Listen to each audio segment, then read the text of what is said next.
राधे राधे प्यारे साथियों, स्वागत है आपका प्रद्योत गुरुकुल में। मैं हूं पीके सर और आज आपसे फिर से चर्चा करने के लिए उपस्थित हूं। जी हां, आज हम आपके लिए लेकर आए हैं बेहद खास प्रश्नोत्तरी और ये प्रश्नोत्तरी आदिकाल पर आधारित है और ये प्रश्नोत्तरी हिंदी साहित्य की सभी परीक्षाओं के लिए महत्वपूर्ण है। जैसे बिहार की जो परीक्षाएं हो रही हैं, आदिकाल से संबंधित प्रश्न हर परीक्षा में पूछा जाता है। तो बिहार की विशेष परीक्षाएं, इसके अलावा Uttar Pradesh TGT, PGT, LT grade, आपका उत्तराखंड का RPSC first grade second grade की परीक्षाएं, एमपी वर्ग 2 की परीक्षा हो या आपकी हिमाचल प्रदेश प्रवक्ता की परीक्षा हो, यूजीसी नेट जेआरएफ के लिए भी बेहद खास है, असिस्टेंट प्रोफेसर के लिए भी बेहद खास है। चलिए, तो आज हम परीक्षा में आज हम लेकर आए हैं महत्वपूर्ण प्रश्नोत्तरी और ये महत्वपूर्ण प्रश्नोत्तरी बहुत ही इम्पोर्टेंट प्रश्नोत्तरी है। इसमें हम बहुत अच्छे अच्छे प्रश्न लेकर आए हैं और उन प्रश्नों की थोड़ी थोड़ी व्याख्या भी करेंगे और उन प्रश्नों को भी हल करेंगे। ठीक है, तो आपकी परीक्षा के लिए ये प्रश्न होंगे बेहद खास। चलिए, बिना किसी देर के सीधे सीधे चलते हैं। सभी साथी जुड़ जाएं। आज कई दिन बाद अच्छी क्लास हो रही है, बड़ी क्लास हो रही है। छोटी क्लास हो जाती थी, समय के अभाव में पीपीटी नहीं बन पा रही थी, इसलिए चलो आज पीपीटी बन गई है। तो अब प्रश्न आपको दिख रहे हैं स्क्रीन पर लिखे हुए। चलिए भाई, शुरुआत करते हैं, श्री गणेश करते हैं आज की इस प्रश्नोत्तरी का। श्री गणेश का अर्थ तो आप जानते ही हैं, शुरुआत करना। ठीक है, तो शुरू कर रहे हैं। पहला प्रश्न है, आदिकाल का सर्वाधिक प्रसिद्ध काव्य कौन सा है? आदिकाल पर आधारित हमारी ये प्रश्नोत्तरी है। ठीक है, आपको उत्तर आ रहा है, आप कमेंट बॉक्स में लिखेंगे और आपको अवश्य लिखना है। अपने उत्तर भी आपको जांचने हैं। ठीक है, चलिए उत्तर दीजिए शीघ्रता से। आदिकाल का सर्वाधिक प्रसिद्ध काव्य कौन सा है? अब देखो, सर्वाधिक प्रसिद्ध काव्य कौन सा है? बीसल देव रासो, पृथ्वीराज रासो, परमाल रासो, खुमार रासो। बताइए सर्वाधिक प्रसिद्ध कौन सा माना जाता है? आदिकाल का सर्वाधिक प्रसिद्ध काव्य कौन सा माना जाता है? तो इन चार विकल्पों में से जो सर्वाधिक प्रसिद्ध काव्य माना जाता है वो है पृथ्वीराज रासो। ठीक है, हिंदी का ये प्रथम महाकाव्य है, हिंदी का प्रथम महाकाव्य है। ठीक है, कौन सा काव्य है? प्रथम महाकाव्य। किसने कहा है? आचार्य रामचंद्र शुक्ल ने। और प्रथम महाकवि किसे कहा है? आचार्य रामचंद्र शुक्ल ने हिंदी का प्रथम महाकवि किसे कहा है? चंदवरदाई को। इसके लेखक हैं जो चंदवरदाई, उसे कहा है हिंदी का पहला महाकवि। ठीक है, तो ये पृथ्वीराज रासो है, बहुत महत्वपूर्ण ग्रंथ है। ठीक है, आदिकाल का सर्वाधिक प्रसिद्ध ग्रंथ है। इसमें कितने समय हैं तो आप जानते हैं, 69 समय हैं। ठीक है, ये हम लोगों ने पहले भी थोड़ा सा पढ़ रखा है, कोई बात नहीं। 69 समय हैं। सर्ग संख्या, सर्ग का नाम यहाँ समय है। सर्ग को या अध्याय को क्या नाम दिया गया है? समय। ठीक है, तो ये कुछ बातें हैं जो बहुत महत्वपूर्ण बातें हम चर्चा में लेंगे। चलिए, अब हम चलते हैं दूसरे प्रश्न की ओर। दूसरा प्रश्न क्या बोल रहा है? संदेश राशक किस श्रेणी में आएगा? अरे भाई, संदेश राशक किस श्रेणी में आएगा? चलिए भाई, संदेश राशक किस श्रेणी में आएगा? संदेश राशक की श्रेणी बतानी है। आज तो भाई मच्छर बहुत परेशान कर रहे हैं। संदेश राशक किस श्रेणी में आएगा? और ये ज़्यादा ही मच्छर हैं, यहाँ पर देखो ये लगा हुआ है मच्छर के लिए ऑल आउट, लेकिन उसका कोई प्रभाव नहीं मान रहे हैं। चलिए, संदेश राशक की काव्य श्रेणी बतानी है आपको। क्या है संदेश राशक की काव्य श्रेणी? खंड काव्य, चंपू काव्य, गीत नाट्य या गीत काव्य? बताओ, संदेश राशक बहुत महत्वपूर्ण प्रश्न है। संदेश राशक किस श्रेणी में आएगा? ए, बी, सी या डी? बहुत शानदार प्रश्न है, बहुत अच्छा प्रश्न है। बताइए, कमेंट करके बताइए। 2 मिनट का, 2 सेकंड का, 5 सेकंड का समय देंगे, ज़्यादा बड़ा समय नहीं देंगे हम आपको, बस कम समय में ही आप लोगों को बताना है। ठीक है, तो बताइए संदेश राशक, बहुत कम समय में आपको बताना है ये कैसा काव्य है, कौन सा इसमें उत्तर सही होगा, पहला, दूसरा, तीसरा या चौथा। तो संदेश राशक को खंड काव्य की श्रेणी में रखा जाता है। काय में रखा जाता है? खंड काव्य की श्रेणी में। अर्थात कौन सा सही हो जाएगा इसमें? पहला विकल्प ही सही हो जाएगा, ए विकल्प सही हो जाएगा, खंड काव्य। ठीक, तो बहुत बढ़िया, संदेश राशक बहुत बढ़िया खंड काव्य है ये। ठीक है, चलो भाई, और ये तो आप जानते ही होंगे किनका है, ये जानते हैं आप, ये खंड काव्य है, ये संदेश राशक। इसके लेखक कौन है, रचयिता कौन है इसके, बताओ। तो इसके रचयिता हैं अब्दुल रहमान। इसके रचयिता कौन है?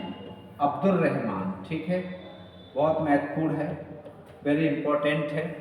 और कौन सी सदी के हैं ये? तो ये माने जाते हैं 12वीं सदी के। ठीक, सदी पूछी जाए अब्दुल रहमान की या इसका समय पूछा जाए तो कौन सा माना जाएगा? 12वीं शताब्दी।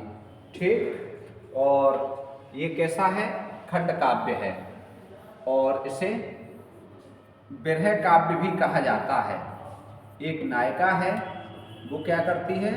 एक पथिक को, एक रास्तागीर को अपना संदेश भेजती है अपने प्रिय के लिए। वैसे कथा वस्तु ज़्यादा नहीं है, लेकिन इसमें कुछ चीज़ें काव्य की दृष्टि से अच्छी हैं जो परीक्षा में पूछी जाती हैं। ठीक है, तो ये बहुत बढ़िया बिरह काव्य है। ठीक है, इसे दूत काव्य भी कह देते हैं। क्या कह देते हैं? दूत काव्य।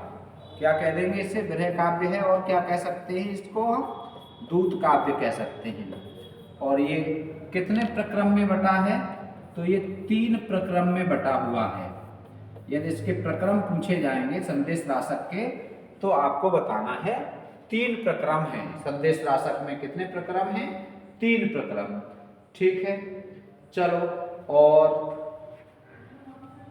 बच्चन सिंह ने कहा है इसके संबंध में, ये भी नोट कर लो यहाँ।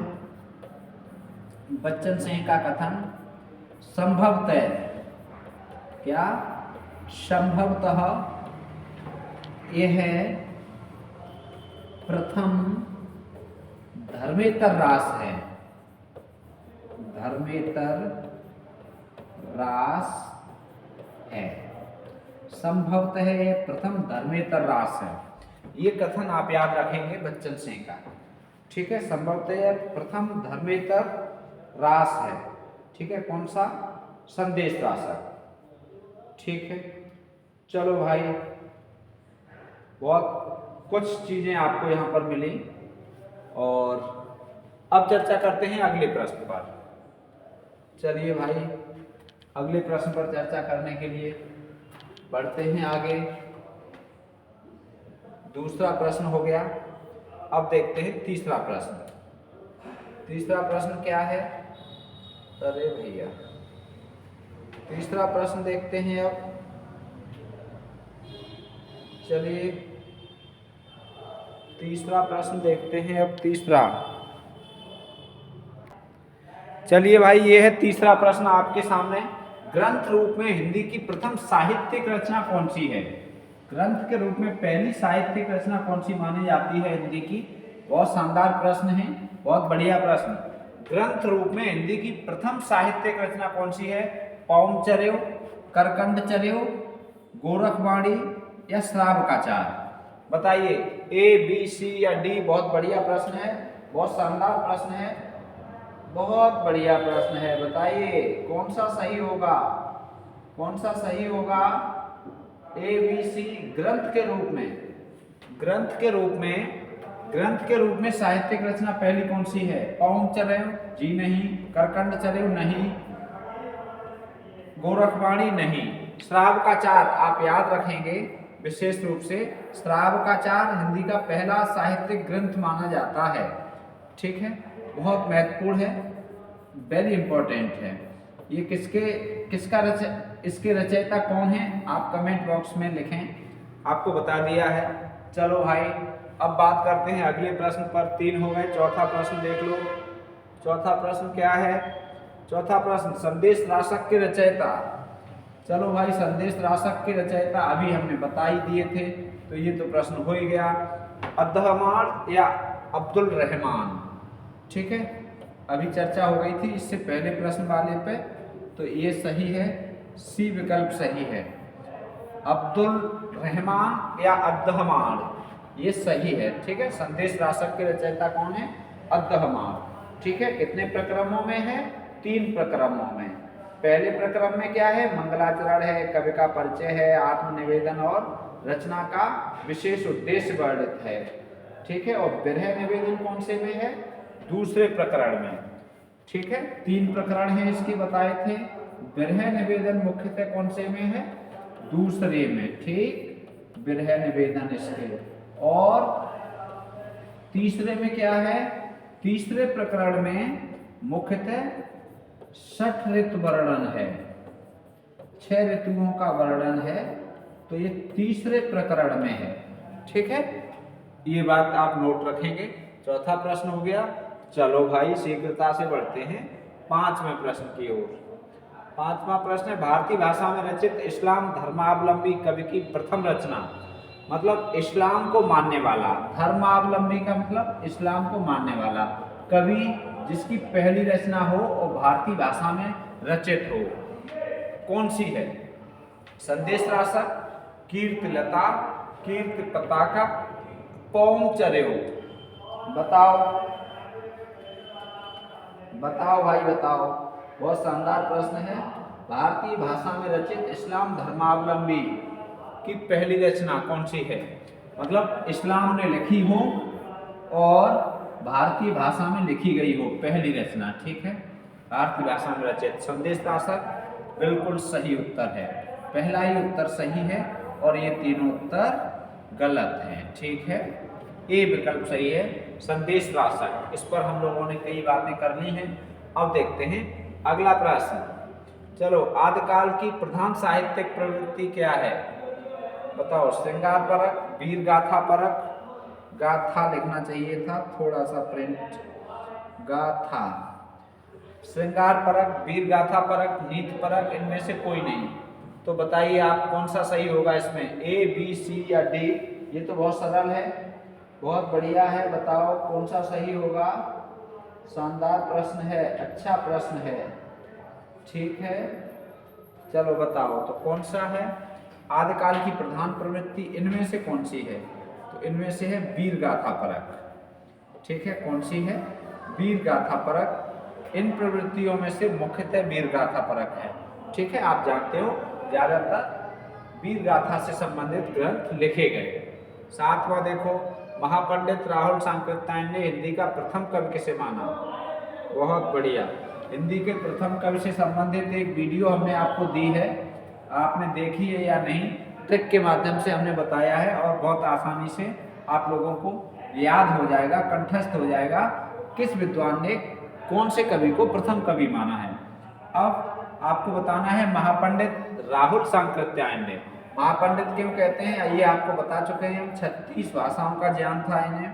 कितनी भाषाएं जानते थे? 36, ठीक है। राहुल क्यों इनका नाम था? मूल नाम इनका क्या था? केदार पांडे।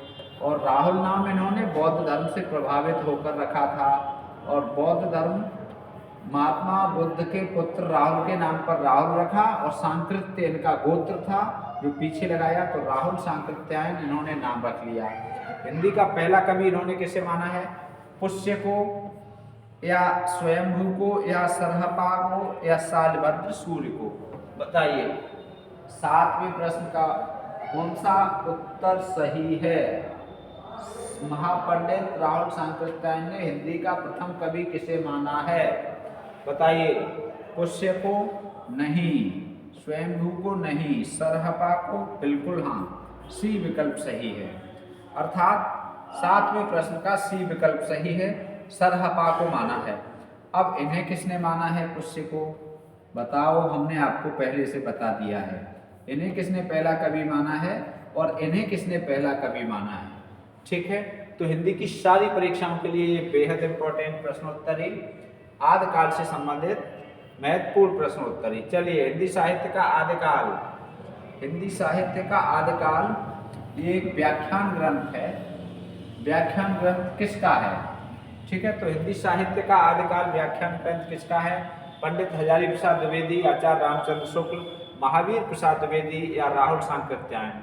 ठीक है, तो ये बहुत महत्वपूर्ण ग्रंथ है। किनका है? ये बच्चा बच्चा जानता है कि ये ग्रंथ है पंडित हजारी प्रसाद द्विवेदी जी का। किनका है? पंडित हजारी प्रसाद द्विवेदी जी का। ठीक, बहुत महत्वपूर्ण ग्रंथ है हिंदी साहित्य का आदिकाल।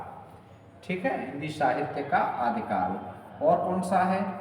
हिंदी साहित्य आदिकाल, इसके अलावा और कौन सा ग्रंथ है इनका बताइए? हिंदी साहित्य का आदिकाल के अलावा इनका और कौन सा महत्वपूर्ण ग्रंथ है जो यहाँ बताइए, और कौन सा है? तो हिंदी साहित्य का आदिकाल के साथ हिंदी साहित्य की भूमिका। ठीक है, हिंदी साहित्य की भूमिका, ये भी इनका महत्वपूर्ण ग्रंथ है। और इसके अलावा और कौन सा है? हिंदी साहित्य का आदिकाल, हिंदी साहित्य की भूमिका, इसके अलावा और कौन सा महत्वपूर्ण ग्रंथ है? तो वो है हिंदी साहित्य। ठीक है, हिंदी साहित्य उद्भव और विकास। ठीक है, हिंदी साहित्य, आगे चाहो तो और लिख लो, उद्भव और विकास। ठीक, तो ये आचार्य हजारी प्रसाद द्विवेदी के 3 महत्वपूर्ण ग्रंथ हैं जो परीक्षाओं में बहुत पूछे जाते हैं। आप इन तीनों को तैयार रखेंगे। ठीक है, ये तीनों आपको तैयार होने चाहिए। आचार्य हजारी प्रसाद द्विवेदी के तीनों ग्रंथ आपको तैयार होने चाहिए। ठीक है, चलो अब देखते हैं 9वां प्रश्न। शानदार प्रश्न है। निम्नलिखित आदिकालीन रचनाओं में से कौन अपभ्रंश के प्रभाव से मुक्त है? अब बताओ, ये प्रश्न है थोड़ा अच्छा। अपभ्रंश के प्रभाव से मुक्त रचना कौन सी है? हम्मीर रासो, वर्ण रत्नाकर, श्रावकाचार, खुमार रासो। बताइए, कौन सी रचना अपभ्रंश के प्रभाव से मुक्त है? अपभ्रंश के प्रभाव से मुक्त रचना कौन सी है? अपभ्रंश के प्रभाव से मुक्त बताइए कौन सी है? हम्मीर रासो, वर्ण रत्नाकर, श्रावकाचार, खुमान रासो। इनमें से कौन सी अपभ्रंश के प्रभाव से मुक्त रचना है? बताओ शीघ्रता से। ए, बी, सी या डी? जिनका विकल्प डी सही है उनका उत्तर सही है। निम्नलिखित आदिकालीन रचनाओं में अपभ्रंश के प्रभाव से मुक्त रचना खुमान रासो है। ठीक है, चलिए डी विकल्प सही हुआ 9वें प्रश्न का। अब देखते हैं 10वां प्रश्न। कौन सा ग्रंथ सर्वाधिक विवादित रहा? चलो भाई, कौन सा ग्रंथ सर्वाधिक विवादित रहा? सबसे अधिक विवादित ग्रंथ कौन सा रहा है? विकल्प में से आपको चयनित करना है। बीसलदेव रासो है, हम्मीर रासो है, परमाल रासो है या पृथ्वीराज रासो है। तो सब जानते हैं पृथ्वीराज रासो सबसे अधिक विवादित रहा। ठीक है, अब इस पृथ्वीराज रासो को कुछ विद्वानों ने तो माना प्रामाणिक। कैसा माना है? प्रामाणिक। ठीक, प्रामाणिक। कुछ ने कैसा माना?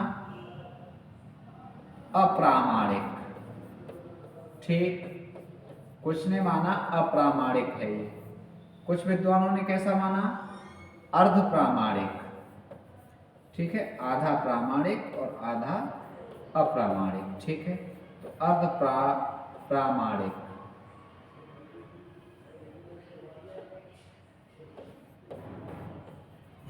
चलो, ये 3 प्रकार का विभाजन इसका किया गया। कुछ तो कहते हैं कि ये रचना बहुत प्रामाणिक है, इसमें कोई दिक्कत नहीं है। कुछ विद्वान कहते हैं कि नहीं प्रामाणिक नहीं है भाई, ये है अप्रामाणिक, इसमें प्रामाणिक चीजें नहीं हैं। और इसके अलावा कुछ क्या कहते हैं कि नहीं, ये प्रामाणिक और अप्रामाणिक तो छोड़ो, ये है अर्ध प्रामाणिक। कैसी है? अर्ध प्रामाणिक। तो अब इनमें से आपको पता होना चाहिए प्रामाणिक किसने कहा है, अप्रामाणिक किसने कहा है और अर्ध प्रामाणिक किसने कहा है। ठीक है, वैसे तो ये एक बड़ा टॉपिक है और बड़ी चीजें हैं इसमें, ज्यादा चीजें, लेकिन मुख्यतः हम यहाँ पर चर्चा करेंगे तो प्रामाणिक में हम करेंगे मुख्य रूप से श्याम सुंदर दास। ठीक है, श्याम सुंदर दास जी ने इसे माना है प्रामाणिक। ठीक, और अप्रामाणिक माना है शुक्ल जी ने। शुक्ल जी ने कैसा माना, अप्रामाणिक। और अर्ध प्रामाणिक किसने माना, हजारी प्रसाद द्विवेदी जी ने। ठीक है, हजारी प्रसाद द्विवेदी जी ने इसे माना है अर्ध प्रामाणिक। ठीक है, तो ये तीन प्रमुख विद्वानों के मत हमने यहाँ आपको बताए। ये कहते हैं श्याम सुंदर दास की ये प्रामाणिक रचना है, शुक्ल जी कहते हैं कि ये प्रामाणिक नहीं है। ठीक है, और हजारी प्रसाद द्विवेदी जी कहते हैं कि ये अर्ध प्रामाणिक है। तो ये पृथ्वीराज रासो बहुत विवादित रहा है, सर्वाधिक विवादित ग्रंथ है। ठीक है, चलिए, कवि स्वयंभू का कौन सा ग्रंथ अपूर्ण है, बताओ। कवि स्वयंभू का कौन सा ग्रंथ अपूर्ण है, स्वयंभू का अपूर्ण ग्रंथ बताओ। रिट्ठडेम चर्यो, स्वयंभू छंद, पौम चर्यो, इनमें से कोई नहीं, बताओ। कवि स्वयंभू का कौन सा ग्रंथ अपूर्ण है, बताइए बताइए। तो पौंचर्यो। ठीक, सी विकल्प सही है, पौंचर्यो। अगला देखो 11वां हो गया। अब देख लो 12वां, संदेश राशक किस प्रकार की रचना है। संदेश राशक से प्रश्न बहुत आता है, परीक्षाओं में संदेश राशक बहुत पूछा जाता है, ध्यान रखना इस बात का। वेरी इंपॉर्टेंट रचना है, इससे प्रश्न बनता ही बनता है। तो चंपू काव्य, बसंत काव्य, व्यंग्य काव्य, विरह काव्य। ठीक है, तो अभी अभी थोड़ी देर पहले बताया था कि इसमें नायिका का विरह वर्णन है। ठीक है, और एक रास्तागीर को वो अपना क्या दूत बनाती है, तो इसमें विरह का वर्णन होने के कारण संदेश राशक क्या हो गया, विरह काव्य हो गया। ठीक है, बहुत बढ़िया और शानदार प्रश्न, 12वां प्रश्न। ठीक है, चलिए अब कीजिए अभ्यास 13वें प्रश्न का, उत्तर दीजिए 13वां प्रश्न। अपभ्रंश को पुरानी हिंदी सिद्ध करते हुए हिंदी साहित्य का आरंभ 7वीं 8वीं शताब्दी माना। आचार्य रामचंद्र शुक्ल, चंद्रधर शर्मा गुलेरी, आचार्य हजारी प्रसाद द्विवेदी, महावीर प्रसाद द्विवेदी। बहुत बढ़िया, शानदार प्रश्न है, बहुत अच्छा प्रश्न है।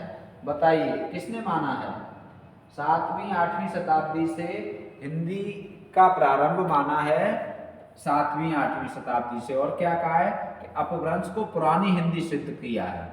अपभ्रंश को पुरानी हिंदी, शुरुआत की बात आती है तो फिर बात आती है सबसे पहले चंद्रधर शर्मा गुलेरी जी की, अर्थात चंद्रधर शर्मा गुलेरी जी ने अपभ्रंश को पुरानी हिंदी सिद्ध करने का प्रयास किया और साहित्य का आरंभ 7वीं 8वीं शताब्दी से माना है।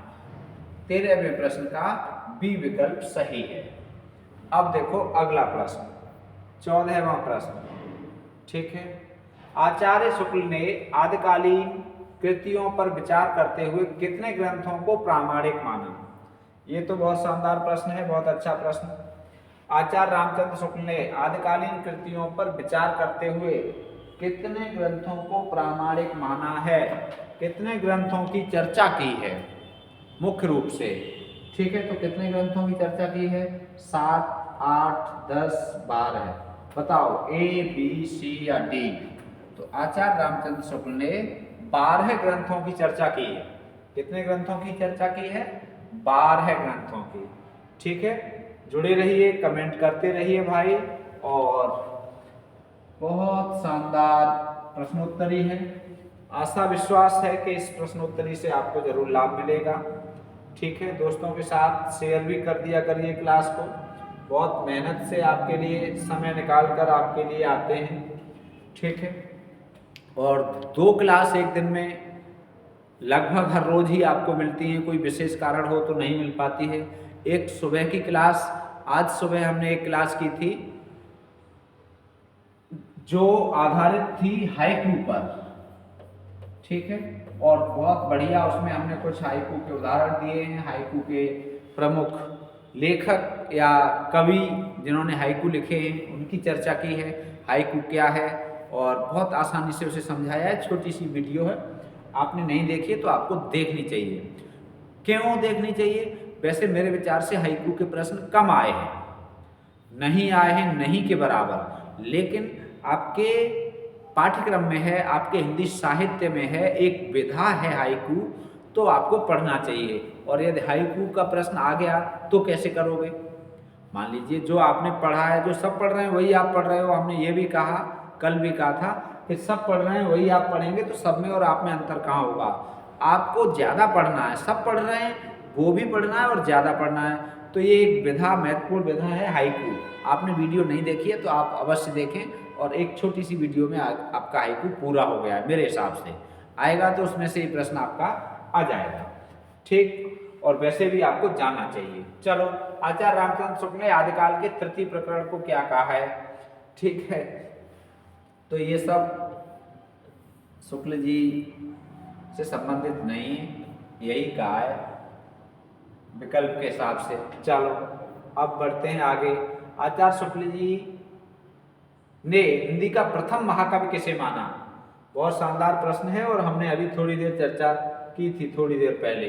हिंदी का पहला महाकवि, हिंदी का प्रथम महाकवि किसे माना है, ठीक है, बहुत पूछा जाता है। शुक्ल जी ने हिंदी का पहला महाकवि किसे माना है? सही दिख रहा है, बिल्कुल सही दिख रहा है, बहुत बढ़िया। तो आचार्य शुक्ल जी ने हिंदी का पहला महाकवि किसे माना है? सरहपा नहीं, चंद्रवरदाई बिल्कुल सही। चंद्रवरदाई को हिंदी का पहला कवि माना है। चंद्रवरदाई ने क्या लिखा? चंद्रवरदाई क्या लिखा? पृथ्वीराज रासो, पृथ्वीराज रासो, ठीक है, पृथ्वीराज चौहान और ये चंद्रवरदाई, ऐसा बताया जाता है कि इनका जन्म एक ही दिन हुआ था, और ऐसा भी बताया जाता है कि ये एक ही दिन मरे थे, ठीक है। एक ही दिन जन्म हुआ इनका और इनका, और एक ही दिन मृत्यु हुई इनकी और इनकी, ठीक है। बहुत फास्ट फ्रेंड थे, बहुत गहरे दोस्त थे आपस में, ठीक है। तो ये बहुत बढ़िया है चंद्रवरदाई और पृथ्वीराज रासो का संबंध, ठीक। पुस्तक जल्लड़ हथ दे, पुस्तक जल्लड़ को, अपने पुत्र जल्लड़ को देकर चले गए थे, उनके हाथ में देकर, और पुस्तक पूरी किसने की थी? जल्लड़ ने, ठीक है। चलो भाई, पुष्य या पुंड को हिंदी का प्रथम कवि किसने माना? चलो बताओ, पुष्य या पुंड को हिंदी का प्रथम कवि किसने माना? शिव सिंह सेंगर, आचार्य शुक्ल, ग्रेयर्सन, डॉक्टर नगेंद्र। बहुत बढ़िया प्रश्न है, बहुत शानदार प्रश्न है, बताओ किसने माना है? पुष्य या पुंड को हिंदी का पहला कवि किसने माना है? बहुत शानदार उत्तर दिया करो भाई, सभी लोग उत्तर दिया करो, सभी साथी उत्तर दें, सभी साथी उत्तर दें, और शीघ्रता से उत्तर दें सभी, ए बी सी या डी। पुष्य या पुंड को हिंदी का पहला कवि किसने माना है? बताइए भाई किसने माना है? और हिंदी का पहला कवि वाला प्रश्न बहुत आता है, बहुत आता है, बहुत, ठीक, कई बार पूछा गया है, तो आपको ये प्रश्न अच्छे से आना चाहिए। कैसे आना चाहिए? बहुत बढ़िया तरीका से। चलो भाई, अब बात करते हैं उत्तर की, अब बात काहे की करते हैं? उत्तर की। चलिए भाई, कौन सा सही है देखते हैं। तो ए सही है। कौन सा विकल्प सही है? ए विकल्प, ठीक है। हम आपको पहले भी बता चुके हैं, इससे संबंधित वीडियो हमने आपको एक उपलब्ध करा दी है, और उस वीडियो के आधार पे आप सभी कवियों को एक साथ तैयार कर सकते हैं। पहला कवि किसने कौन सा माना है, ठीक है, पहला कवि किसने माना है, किन्हें।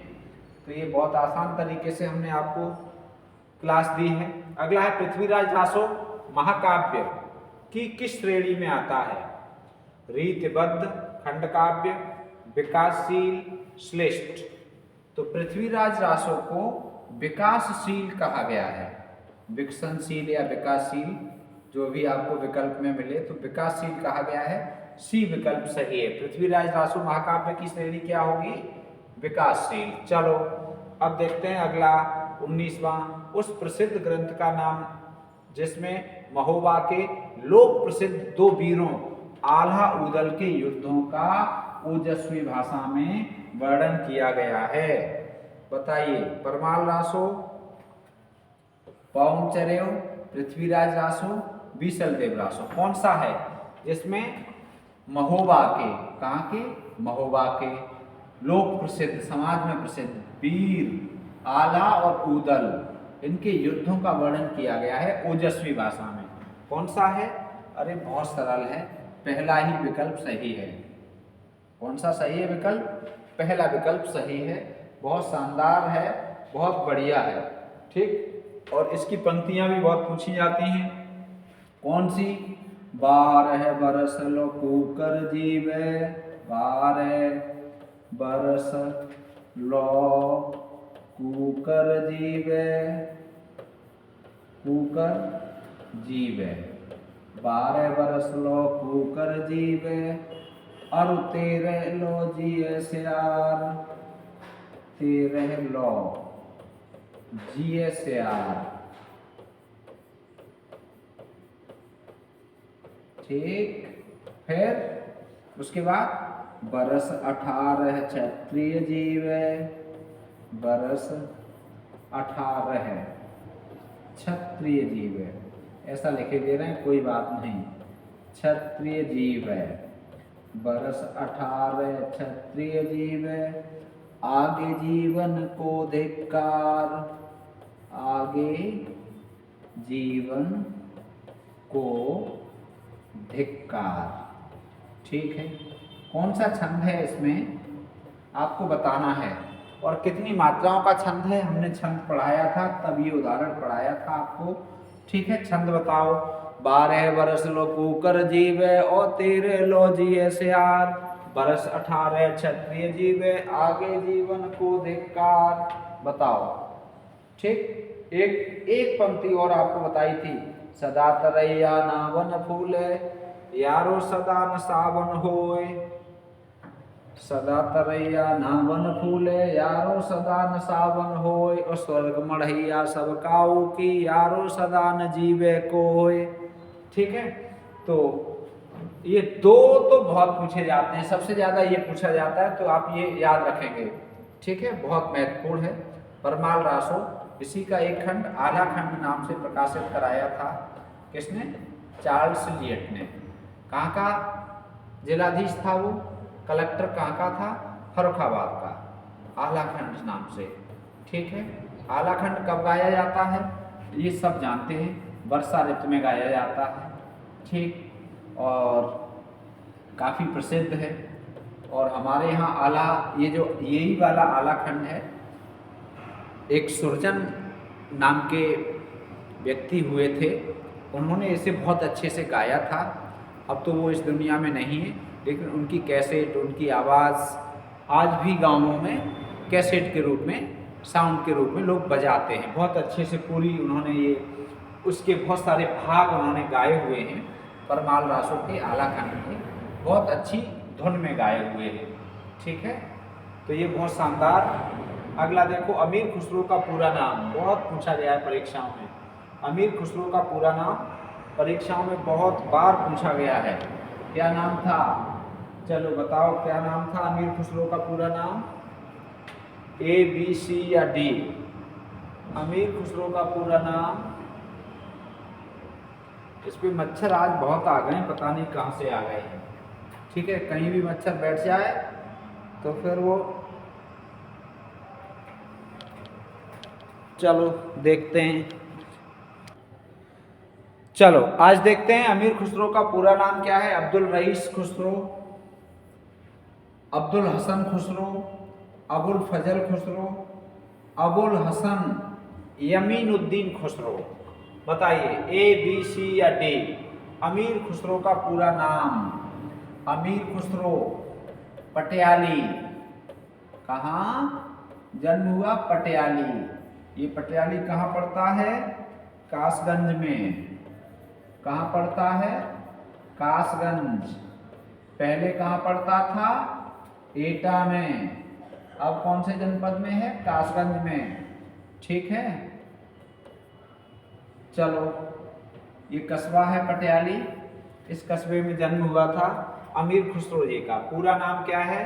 अबुल हसन यमीनुद्दीन खुसरो। गुरु का नाम क्या है? निजामुद्दीन औलिया। क्या है? निजामुद्दीन औलिया। ठीक है, जन्म कब हुआ था? जन्म कब हुआ था बताओ, कमेंट करके बताओ। जन्म कब हुआ था?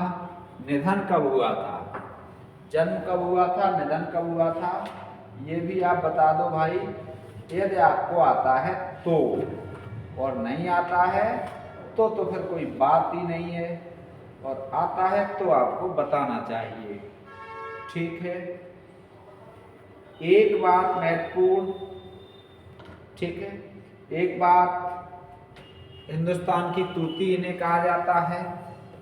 तूती हिंदम, हिंदुस्तान की तूती कहा जाता है। लगभग 100 ग्रंथ लिखे हैं। कितने ग्रंथ लिखे हैं? 100 ग्रंथ लिखे हैं। बहुत महत्वपूर्ण, बहुत महत्वपूर्ण कवि, बहुत बढ़िया। कई चीज़ों का आविष्कार किया है, जैसे गजल का, दो सुखने, या मुकरियाँ, पहेलियाँ, खड़ी बोली का पहली बार प्रयोग किया है इन्होंने। ठीक है, तो बहुत सारी विशेषताएं हैं, बहुत बढ़िया आदिकाल में। चलो, भाषा के लिए हिंदी शब्द का प्रथम प्रयोग आरंभ करने वाले जायसी, दाऊद, अमीर खुसरो, ईश्वरदास। ठीक है, तो मुख्यतः हिंदी या इन्होंने हिंदवी शब्द का प्रयोग किया था शुरुआत में। कौन से शब्द का किया था? हिंदवी शब्द का। ठीक है, भाषा के अर्थ में अमीर खुसरो जी ने। चलो भाई, अगला 21 हो गए। अब देख लो 22वां क्या कह रहा है? निम्नलिखित में से किसने अवधी भाषा का प्रथम कवि खुसरो को ही माना है? ये तो बहुत आता है भाई, वेरी इंपॉर्टेंट है। अवधी भाषा का पहला कवि खुसरो है। किसने माना ऐसा? अवधी भाषा का। इस बात को आप ध्यान रखेंगे, इसको। ठीक है, तो अवध में किसका जन्म हुआ? राम कुमार वर्मा, राम का जन्म हुआ। ठीक है, डॉक्टर राम कुमार वर्मा ने अवधी का पहला कवि माना है। डॉक्टर राम कुमार वर्मा ने क्या माना है? अवधी का पहला कवि किसे? अमीर खुसरो को। बहुत शानदार प्रश्न है, बहुत पूछा जाता है। अगला, ब्रज और अवधी को मिलाकर कविता करने की परंपरा का आरंभ किसने किया? ब्रज और अवधी को मिलाया, ब्रज और फारसी को भी मिलाया। ठीक है, तो बहुत समन्वयवादी कवि थे ये, बहुत बढ़िया। तो ये क्या है? कबीर, अमीर खुसरो, तुलसी देव, अमीर खुसरो। ठीक है, अमीर खुसरो ने ब्रज और अवधी को मिलाकर कविता लिखी। चलो भाई, अमीर खुसरो। अच्छा, ये बता दो, रोटी जली क्यों, घोड़ा अड़ा क्यों? ये क्या है? रोटी जली क्यों, बताइए। रोटी जली क्यों, घोड़ा अड़ा क्यों? ठीक, पान सड़ा क्यों, पान सड़ा क्यों? चलो भाई, भर गया। रोटी जली क्यों, घोड़ा अड़ा क्यों, पान सड़ा क्यों? अब इसका उत्तर बताओ, क्या होगा? इसका उत्तर बताइए, कमेंट कीजिए। क्यों? रोटी जली क्यों, घोड़ा अड़ा क्यों, पान सड़ा क्यों? ठीक है, ये क्या है और इसका उत्तर क्या होगा? कौन सी विधा है ये? ठीक, और ये तो आपने दोहा सुनाई होगा। गोरी सोवे सेज पे, मुख पे डारे केस, चल खुसरो घर आपने, रैन भई चहुँ देश। अपने गुरु की मृत्यु पर बोलते हैं और ऐसा कहा जाता है कि गुरु की मृत्यु के दुख में इन्होंने भी अपने प्राण त्याग दिए थे। वाह खुसरो वाह। ठीक है, तो बहुत शानदार, बहुत बढ़िया, बहुत बढ़िया है। सजन सकारे जाएंगे, सजन सकारे जाएंगे, नैन मरेंगे रोए। चल खुसरो घर आपने, रैन भई नहीं, सजन सकारे जाएंगे, नैन मरेंगे रोए। और विधना ऐसी रात कर, रैन विधना ऐसी रात कर, भोर कभू नहीं होए। हे प्रभु ऐसी रात कर दे कि कभी भोर न हो। ठीक है, तो अपने गुरु से बहुत प्रेम करते थे। बहुत बढ़िया, मोइनुद्दीन चिश्ती। ठीक, चलो भाई आगे। तो ये दो सुखने का उदाहरण है, 23वां हो गया। अब चलते हैं अगला, 24वां। आदिकाल के अंतिम चरण के प्रसिद्ध कवि थे। तो आदिकाल के अंतिम चरण के प्रसिद्ध कवि अब्दुल रहमान स्वयंभू, अमीर खुसरो सराफा, ये सब पहले के चरण के हैं। अमीर खुसरो अंतिम चरण के हैं। ठीक है, तो सी विकल्प सही है। अमीर खुसरो कैसे चरण के हैं, कौन से चरण के हैं? अंतिम चरण के। ठीक है, अंतिम चरण के हैं, बहुत बढ़िया। चलो भाई, इन्हें तो विस्तार से एक वीडियो भी पड़ी हुई है, पुरानी वीडियो है अमीर खुसरो जी के ऊपर, तो आप उसे देख सकते हो। बहुत शानदार चीज़ें हैं उसमें और इन्हें हम फिर से पढ़ेंगे बहुत अच्छे से। चलो अगला देखते हैं। अब हटो भाई मच्छर, पढ़ा लेने दो, क्यों परेशान करते हो? तुम्हें तो कोई काम है नहीं। अब ये बेचारे बेरोजगार हैं, उनकी तो तैयारी हो जाने दो। हटो हटो, चलो। विद्यापति की लोक प्रसिद्ध का सबसे प्रमुख आधार कौन सा ग्रंथ है? 25वां। विद्यापति की लोक प्रसिद्धि का सबसे प्रमुख आधार कौन सा है? भू परिक्रमा, पदावली, कीर्तिलता, कीर्ति पताका। बताओ, विद्यापति की जो प्रसिद्धि है वो किस ग्रंथ के आधार पर सबसे अधिक है? तो विद्यापति की पदावली के आधार पर इनकी प्रसिद्धि सर्वाधिक है। और पदावली की भाषा क्या है? मैथिली। पदावली कौन सी भाषा में है? बहुत पूछा जाता है, मैथिली में। और पदावली में जो मैथिली है, इससे प्रयुक्त करने के कारण इन्हें मैथिल कोकिल कहा जाता है। इसी के कारण, काय के कारण? पदावली, मैथिल कोकिल। ठीक है, कोकिल का अर्थ होता है कोयल, मैथिल कोकिल। ठीक, कौन? विद्यापति। 25वां प्रश्न हो गया। चलो अब भाई 26वां प्रश्न देख लो। हिंदी में पहेलियों और कह मुकरियों, हिंदी में पहेलियों और कह मुकरियों को प्रचलित करने का श्रेय किसे है? तो अभी हमने बता ही दिया था, पहेलियों को और कह मुकरियों को प्रचलित करने का श्रेय किसको है? तो ये है अमीर खुसरो को। किसे है? अमीर खुसरो को। ठीक, पहला विकल्प सही है। अब पहेलियों की बात आ रही है तो भाई एक दो पहेली तो पूछ ली जाए, एक दो पहेली तो पूछ ली जाए जिसका उत्तर आपको बताना है। ठीक, चलो बताओ। सर पर जटा गले में झोली, यहां लिखे दे रहे हैं, सर पर जटा गले में झोली। पहेली का उत्तर आपको देना है, लिख लेने दो पहले पूरी। ठीक है, क्या है? सर पर जटा गले में झोली, सर पर जटा गले में झोली, किसी गुरु का चेला है। ठीक, किसी गुरु का चेला है, किसी गुरु का चेला है, सर पर जटा गले में झोली। झोली होना चाहिए। ठीक,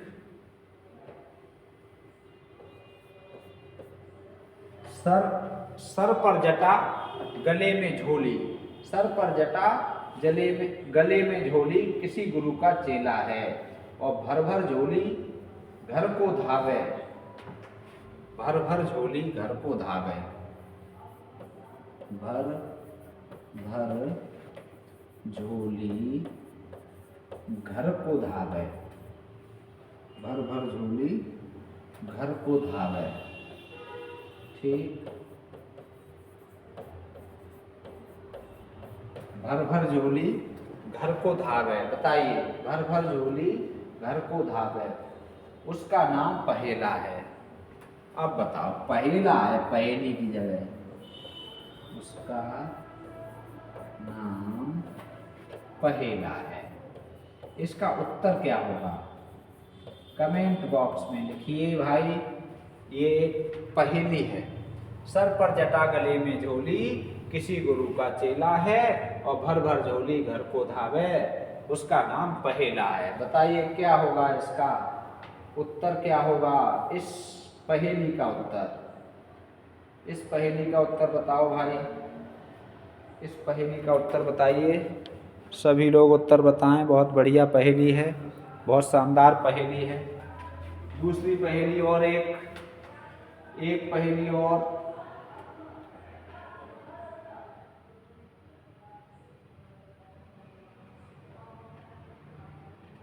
एक पहेली और, ये तो आप जानते ही होंगे। एक नार ने अचरज किया, सांप मार पिंजड़े में दिया, ज्यों ज्यों सांप ताल को खाए, सूखे ताल सांप मर जाए। इसका अर्थ तो आपको आता ही होगा, और इन दोनों का अर्थ बता दीजिए। चलिए 70वें प्रश्न की ओर। हिंदी साहित्य इतिहास के अंतर्गत आदिकाल में फाग काव्य का आरंभ माना जाता है। फाग काव्य का आरंभ कब से माना जाता है? 12वीं 13वीं शताब्दी, 10वीं 11वीं शताब्दी, 15वीं 16वीं शताब्दी, या इनमें से कोई नहीं? तो फाग काव्य का आरंभ बताइए कब से माना जाता है? बहुत बढ़िया प्रश्न है और बहुत शानदार प्रश्न है। फाग काव्य का आरंभ कब से माना जाता है? शीघ्रता से बताइए, शीघ्रता से बताइए, बोलिए बोलिए कौन सा है? ए, बी, सी या डी? तो इसमें ए विकल्प सही है। ठीक है, फाग काव्य का आरंभ कब से माना जाता है? 12वीं 13वीं शताब्दी से, 12वीं 13वीं शताब्दी से। अब यदि कोई फाग काव्य का अर्थ जानता हो तो वो हमें बताए, फाग काव्य किसे कहते हैं? ठीक है, यदि इस काव्य का अर्थ आप जानते हो तो आप बताइए, फाग काव्य का अर्थ क्या है? फाग काव्य का अर्थ क्या है? अर्थ आप बताओ, कमेंट कीजिए। ठीक है, फाग काव्य का अर्थ क्या है? बोलो बोलो बोलो बोलो, शीघ्रता से बोलो। फाग काव्य किसे कहते हैं? क्या अर्थ है फाग काव्य का? ठीक है, बताइए फाग काव्य का अर्थ क्या है? तो क्या है फाग काव्य का अर्थ? वसंत ऋतु का काव्य, वसंत ऋतु का काव्य फाग काव्य कहलाता है। क्या कहलाता है? वसंत ऋतु का काव्य फाग काव्य कहलाता है। ठीक है, वसंत ऋतु का काव्य फाग काव्य कहलाता है। बहुत बढ़िया। कितने प्रश्न हो गए? 27। चलिए, विद्यापति मूलतः किस प्रकार के कवि हैं? भक्त, श्रृंगारी, वीर रस के कवि या हास्य कवि? बताओ भाई, विद्यापति कैसे कवि हैं? तो विद्यापति कैसे कवि हैं ये तो आपको बताना ही पड़ेगा। आप बताइए विद्यापति कैसे कवि हैं, शीघ्रता से बताओ, देर न लगे, देर मत करिए भाई। विद्यापति कैसे कवि माने गए हैं? ए, बी, सी, डी बताओ, ए, बी, सी, डी। तो कौन से प्रकार के माने गए हैं? हमारे हिसाब से तो विद्यापति श्रृंगारी कवि हैं। कौन से हैं? श्रृंगारी कवि। ठीक है, अब जब श्रृंगारी कवि हैं तो बच्चन सिंह ने क्या कहा है? बच्चन सिंह ने क्या कहा है बताइए, बताइए। बच्चन सिंह का कथन, विद्यापति का स्थापत्य श्रृंगारिक है। विद्यापति का स्थापत्य कैसा है? श्रृंगारिक है। उन्हें भक्त कहना खजुराहो के मंदिरों को, खजुराहो तो आप जानते ही होंगे, यहाँ के मंदिर भी आपने वैसे न देखे हो तो आपने कम से कम मोबाइल में या वैसे सुना पढ़ा तो होगा ही। विद्यापति की कविता का स्थापत्य श्रृंगारिक है, उसे आध्यात्मिक कहना खजुराहो के मंदिरों को आध्यात्मिक कहना है।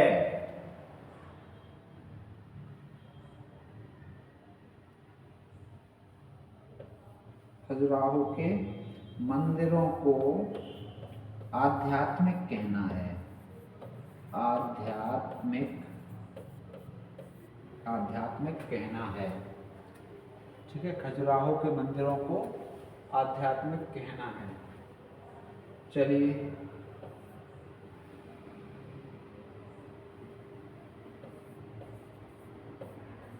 आध्यात्मिक कहना है। ठीक, यहाँ आपको ये है आध्यात्मिक। ठीक है, अब देखो ये कथन है बहुत महत्वपूर्ण बच्चन सिंह का, अभी असिस्टेंट प्रोफेसर में आया था। क्या? विद्यापति का स्थापत्य श्रृंगारिक है, उसे आध्यात्मिक कहना, खजुराहो के मंदिरों को आध्यात्मिक कहना है। ये कथन किसका है? तो ये बच्चन सिंह का है। ठीक है, किनका कथन है? बच्चन सिंह का। बहुत बढ़िया। ठीक, और इसी से संबंधित शुक्ल जी का कथन तो आपको याद होगा ही होगा। आध्यात्मिक रंग के चश्मे आजकल बहुत सस्ते हो गए हैं, जिन्हें लगाकर कुछ लोगों ने गीत गोविंद को जैसे भक्ति काव्य बताया, वैसे ही विद्यापति के इन पदों को भी भक्ति काव्य बता रहे हैं। नहीं, भक्ति काव्य नहीं है। कौन कह रहे हैं? शुक्ल जी। ठीक है, विद्यापति के पद भक्ति के नहीं, बच्चन सिंह भी कह रहे हैं भक्ति के नहीं। अगला, अब तक उपलब्ध फाग काव्यों में सबसे प्राचीन बताओ। अब तक उपलब्ध फाग काव्यों में सबसे प्राचीन कौन सा है? बहुत बढ़िया प्रश्न है। अब तक उपलब्ध फाग काव्यों में सबसे प्राचीन कौन सा है? बताइए भाई, बताइए। ए, बी, सी या डी? बहुत बढ़िया, शानदार प्रश्न है। अब तक उपलब्ध फाग काव्यों में सबसे प्राचीन कौन सा माना जाता है? ए, बी, सी, डी कौन सा है? बताइए भाई, बताइए कौन सा सही है? जम्बू स्वामी फाग, जिमचंद सूल फाग, धूलभट्ट फाग, नेमिनाथ फाग, तो कौन सा सबसे प्राचीन माना जाता है? बी विकल्प सही है। ठीक है, चलो भाई 29 हो गए। अब चलते हैं 30वां प्रश्न। विद्यापति ने अपनी किस कृति को कहाड़ी कहा है? ये शानदार प्रश्न है, बताओ किसे कहा है? भू परिक्रमा, कीर्ति पताका, कीर्तिलता, पदावली। बताओ बताओ बताओ बताओ किसे कहा है? तो बी विकल्प इसमें भी सही है, कीर्ति पताका, कीर्तिलता को। ठीक है, क्या कहा है? कहाड़ी। क्या कहा है? कहाड़ी। ठीक है, अब बताओ अपरूप का कवि किसने कहा विद्यापति को? यहाँ पर ये भी बता दो आप। अपरूप का कवि, अपरूप का कवि विद्यापति को किसने कहा? बताओ। तो डॉक्टर बच्चन सिंह ने। किसने कहा है? डॉक्टर बच्चन सिंह ने। ठीक, क्या कहा है? अप्रूव का कवि। अब और बताइए यहाँ पर, विद्यापति किसके दरबार में थे? बताओ, कोई एक बता दो आपको जो पता हो, विद्यापति किसके दरबार में थे? बताइए भाई, किसके दरबार में रहने वाले थे, काम करने वाले थे, किसके दरबारी कवि थे विद्यापति? बोलो भाई बोलो, विद्यापति किसके दरबारी कवि थे? शीघ्रता से बता दीजिए, बोलो बोलो बोलो बोलो, कोई एक बता दो, कोई एक, कोई एक, कोई एक, कोई भी नहीं याद रहे तो तिर होते याद रखना, ठीक है। अगला चलो, 30 हो गए, चलो भाई, तो 30 हो गए, पर्याप्त हैं आज की क्लास के लिए। 30 प्रश्न हो गए और इनकी शानदार व्याख्या भी हुई है, और ये आप प्रश्नों को मेरे हिसाब से व्याख्या भी लिख लेंगे, प्रश्न भी लिख लेंगे और ये तैयार रखेंगे, ठीक है। तो ये बेहद महत्वपूर्ण प्रश्नोत्तरी और बेहद महत्वपूर्ण व्याख्या हम आपके लिए लेकर आए। आज की क्लास आपको कैसी लगी, ठीक है, और कंटेंट कैसा लगा, आप अपना सुझाव अवश्य दीजिए, आप अपने विचार अवश्य व्यक्त करिए, विचार व्यक्त करो, अपनी बात हम तक पहुंचाइए, ठीक है। दोस्तों के साथ शेयर भी कर दिया करो, आपके लिए मेहनत करते हैं, समय निकालते हैं, परिश्रम करते हैं, ठीक है, और आशा और विश्वास लेकर आते हैं कि आपकी परीक्षा में अवश्य काम आएगा और आएगा भी, ठीक है।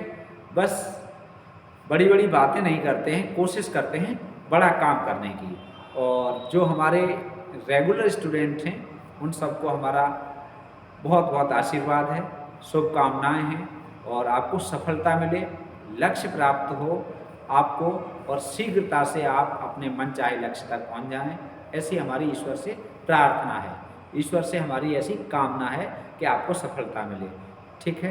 तो ये हमारा आपके प्रति एक, ऐसे समझ लीजिए, एक भाव जो होता है, भावना जो होती है, हम किसी भी कार्य को करें तो 2 भाव से करते हैं, ठीक है।